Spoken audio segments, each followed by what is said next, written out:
ప్రభువైన యేసుక్రీస్తు నామానికి మహిమ కలుగును గాక. యేసుక్రీస్తు నామములో మీ అందరికి వందనాలు. దేవుడు మిమ్మల్ని దీవించి బలపరచును గాక.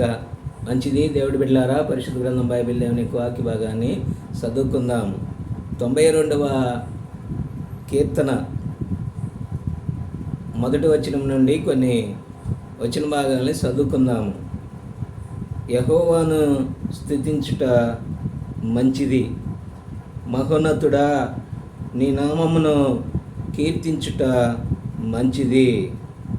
ఉదయము నీ కృపను, ప్రతి రాత్రి నీ విశ్వాస్యతను 10 తంతుల స్వరమండలముతోనూ గంభీర ధ్వని గల సితారాతోనూ ప్రసరించుట మంచిది.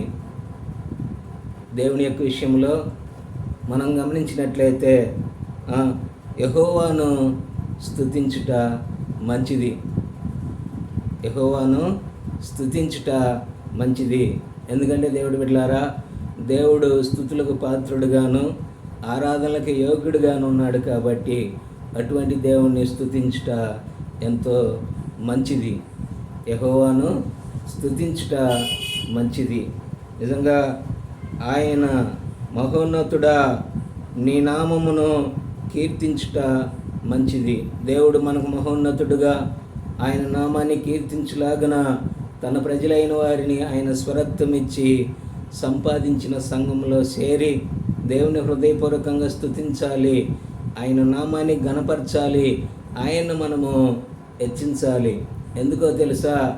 మన పాప దోషాన్ని ఆయన భరించి మన పాపాల నుంచి మనల్ని విడిపించటానికి యేసుక్రీస్తు పవిత్ర రక్తాన్ని చిందించి మనల్ని పరిశుద్ధులుగా చేసినాడు. కాబట్టి ఆయన్ని స్తుతించుట మంచిదై ఉన్నదని వాక్యం రాయబడుతూ ఉన్నది. ఇటువంటి దేవుణ్ణి మనం స్తుతించి ఆయన నామాన్ని ఘనపరిచినప్పుడు మనము మన కుటుంబాలు ఎంతగానో ఆశీర్వదించబడి దీవించబడతాం. దేవుడు వాక్యాన్ని దీవించిన గాక.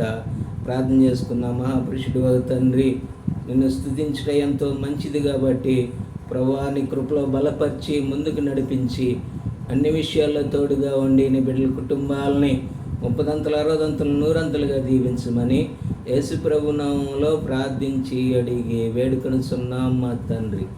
ఆమేన్. దేవుడి బిడ్డలారా, వీడియోని లైక్ చేయండి, షేర్ చేయండి, ప్రార్థన చేయండి. ఆమేన్.